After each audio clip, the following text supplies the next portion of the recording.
Assalamualaikum warahmatullahi wabarakatuh.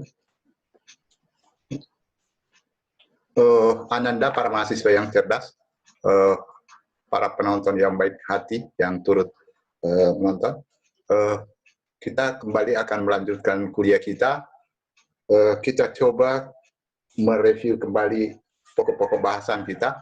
Pokok bahasan kita di awal adalah pengertian tentang hama, apa arti atau apa definisi hama dalam arti sempit. Kemudian pokok bahasan kita yang kedua adalah sebab-sebab timbulnya hama. Kemudian pokok bahasan kita yang ketiga adalah membicarakan tentang hama tanaman itu dari kelompok hewan apa saja. Kemudian yang keempat, pada pokok bahasan keempat ini kita membicarakan materi tentang klasifikasi hama, khususnya kelompok serangga, sampai kita membicarakan ordo dan famili serangga, serta contoh-contoh serangganya yang umumnya kita dapatkan berperan sebagai hama. Kemudian pada materi berikutnya kita membicarakan tentang faktor-faktor apa saja yang dapat menyebabkan naik turunnya populasi hama. Dalam hal ini kita membicarakan faktor-faktor yang mempengaruhi naik turunnya populasi hama, yang terdiri dari faktor lingkungan, kemudian faktor internal dari hama itu sendiri. Dalam hal ini pembicaraan kita sudah mulai semakin mengarah pada serangga. Kemudian kita membicarakan tentang jadi faktor lingkungan, faktor internal dari si serangganya, kemudian proses dari mortalitas, natalitas, kemudian migrasi dan imigrasi. Kemudian pada hari ini kita akan secara spesifik membicarakannya dalam bentuk diagram sebagai sebuah sistem populasi. Jadi intinya hari ini kita akan membicarakan population system, sistem populasi. Pembicaraan tentang sistem populasi ini ada dalam buku seperti yang tertulis pada deskripsi. Jadi Anda, teman-teman Ananda, mahasiswa yang cerdas dan teman-teman yang baik hati bisa membaca literatur atau pustaka yang tertera pada deskripsi khusus terkait dengan pembicaraan population system hari ini. Baik, Ananda, para peserta mata kuliah yang cerdas, untuk bisa berbicara dengan population system atau sistem populasi,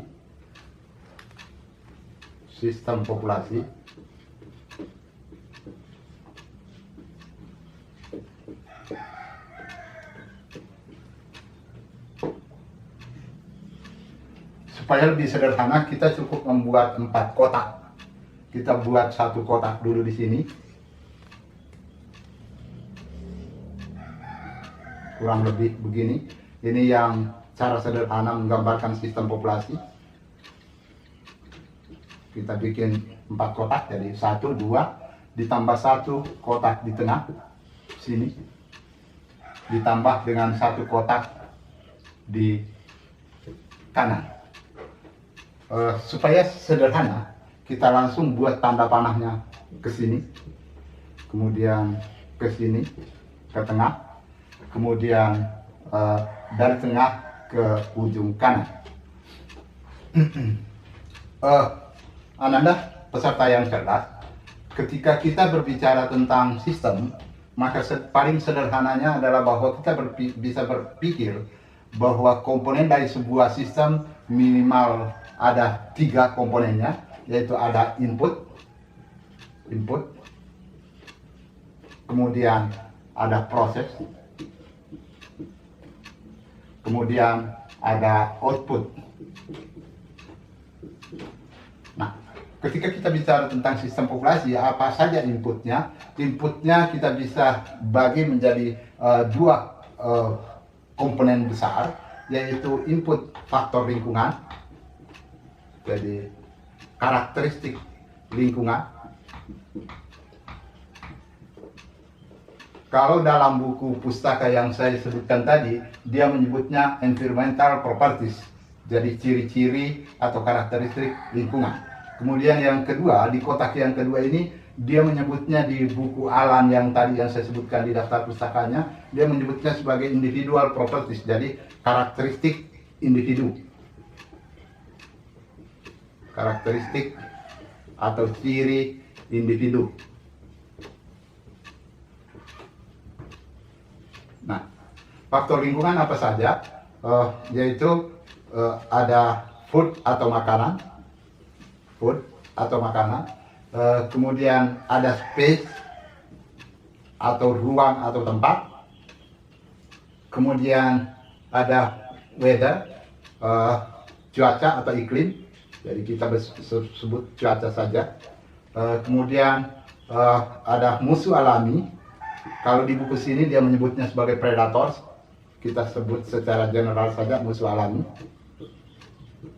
Kemudian dia menyebut tersendiri kompetitor, jadi musuh alami dan kompetitor. Kompetitor atau pesaing, kita Indonesiakan menjadi pesaing, musuh alami dan pesaing.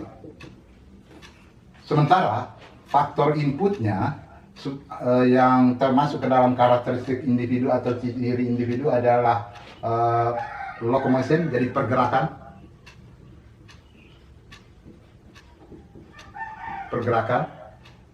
kemudian feeding, cara makan, jadi cara dan kemampuan makan dari si hama itu, kemudian mating, jadi perkawinan, cara dan kemampuan kawin, jadi cara kawin, mating, kawin, saya tulis kawin, kemudian fekunditas,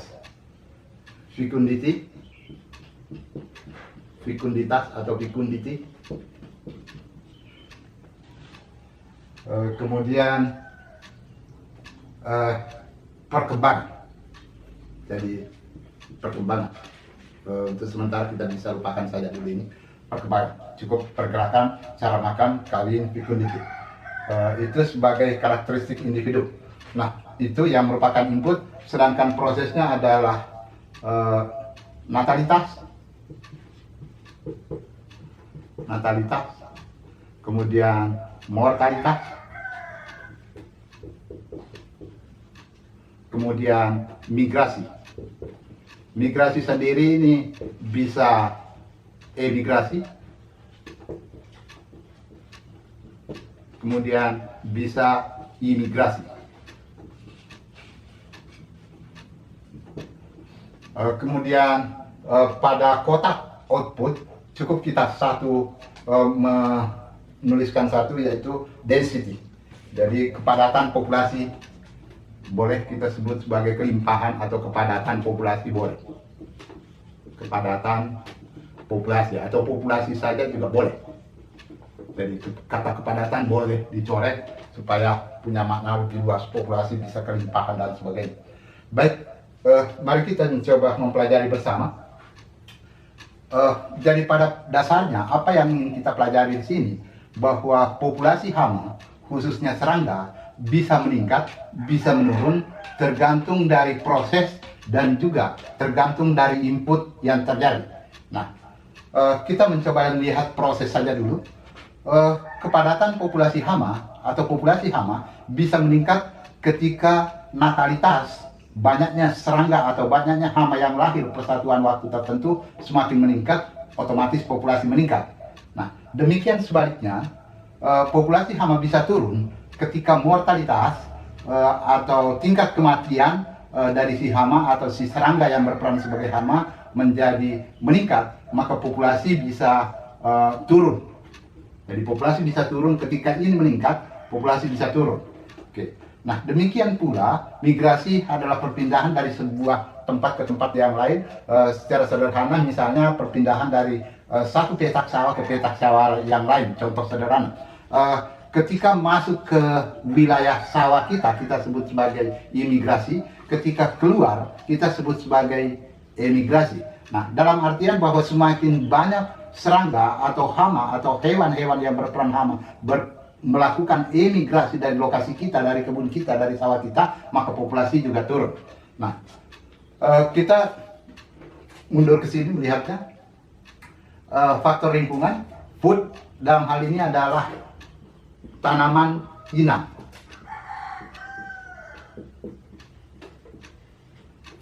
Artinya apa? Ketersediaan tanaman inang secara kontinu dalam jangka waktu yang panjang kemungkinan akan menyebabkan natalitas yang tinggi sehingga populasi hama menjadi tinggi. Demikian juga dengan space atau tempat. Ketika tersedia tempat yang lowong untuk berkembangnya hama, natalitas mungkin akan tinggi, populasi hama mungkin akan meningkat. Demikian juga dengan cuaca. Kemudian secara spesifik dengan musuh alami, kita bisa katakan di sini bahwa secara umum kita kelompokkan musuh alami atau agens hayati itu menjadi 3, yaitu ada yang predator, ada yang parasitoid, dan ada entomopatogen atau penyebab penyakit pada serangga. Artinya apa? Semakin banyak predator, semakin tinggi, semakin banyak parasitoid atau semakin tinggi tingkat parasitisasi, semakin tinggi infeksi mikroorganisme yang menyebabkan penyakit pada serangga atau hama, maka mortalitas akan tinggi, populasi hama akan rendah. Demikian kita pindah ke karakteristik individu. Ada hama tertentu yang pergerakannya sangat lamban. Kalau kita ambil contoh di serangga yang tidak bersayap. Kemudian ada yang pergerakannya begitu cepat, bahkan bisa bermigrasi dalam jumlah yang besar. Misalnya contoh belalang kembara, Locust migratoria, dia bisa berpindah, bergerak cepat dari satu bahkan kabupaten mungkin, atau bahkan mungkin antar kebun, dia bisa berpindah dengan cepat sehingga menyebabkan terjadinya populasi. Jadi terjadi imigrasi di kebun kita, populasi di kebun kita menjadi tinggi. Kemudian cara makan, serangga atau dalam hal ini memiliki cara makan. Secara garis besar kita bisa bagi menjadi 2 untuk serangga, yaitu ada yang memakan dengan menggigit mengunyah, kemudian ada yang memakan dengan menusuk, menghisap cairan tanaman. Kemudian kawin, ada serangga-serangga tertentu yang perlu terjadinya kawin sehingga bisa melahirkan keturunan. Nah, ada baik Ananda mahasiswa cerdas dan teman-teman yang kebetulan menonton video ini, maaf tadi ada sedikit gangguan jaringan. Kita lanjut kembali. Jadi ada serangga tertentu yang harus kawin untuk bisa menghasilkan keturunan, ada pula yang tanpa kawin pun bisa menghasilkan keturunan. Nah, yang tanpa kawin ini dalam istilah ilmu hama kita sebut memiliki sifat yang disebut parthenogenesis. Nah, Anda mahasiswa bisa membayangkan kalau di kebun Anda, di tanaman Anda terdapat hama yang sifatnya parthenogenesis, artinya dengan cepat bisa terjadi natalitas yang tinggi dan populasi hama bisa meningkat. Tentu dipengaruhi oleh juga faktor lingkungan. Kemudian fecundity adalah istilah bisa kita terjemahkan kemampuan untuk menghasilkan telur atau kemampuan untuk menghasilkan keturunan yang fertil. Baik.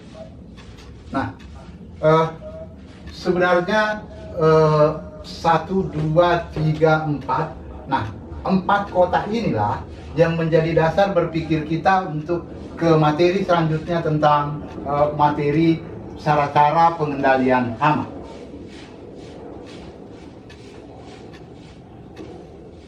Cara pengendalian hama.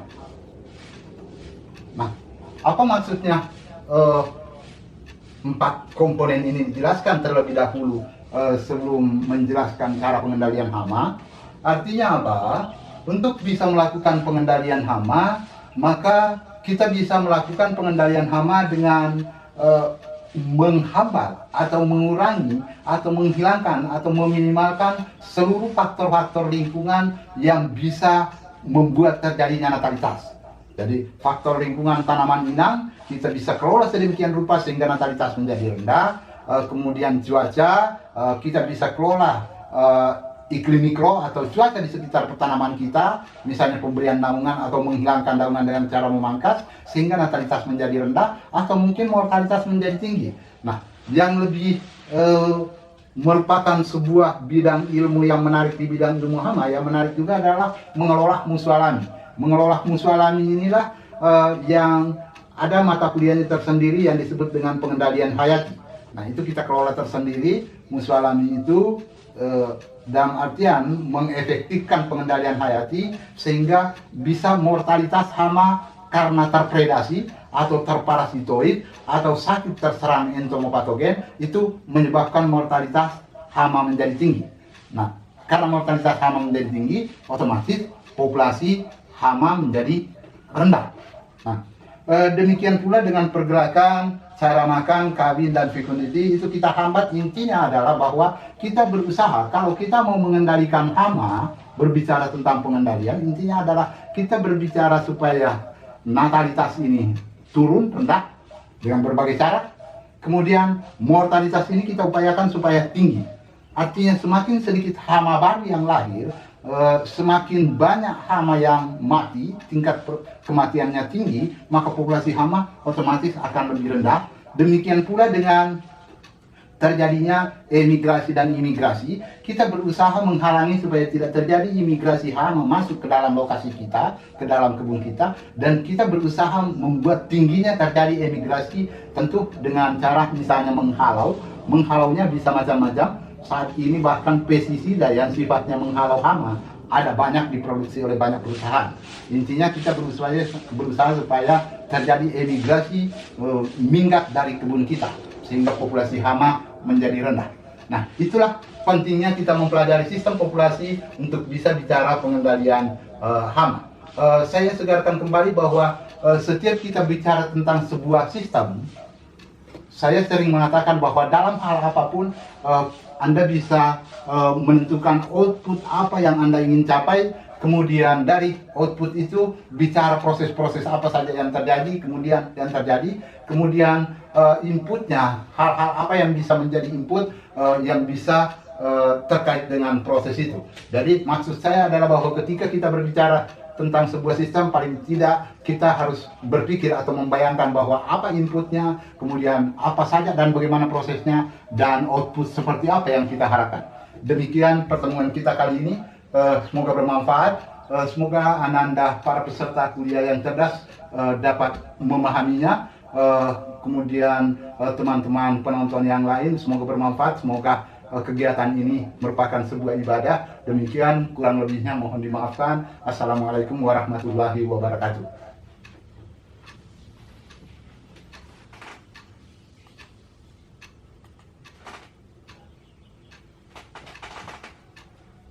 Oke, sudah mematikan?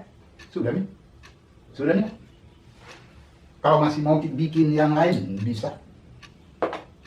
Ini kan pertemuan anggaplah pertemuan kelima. Pertemuan ke 1 sampai 4 belum ada pada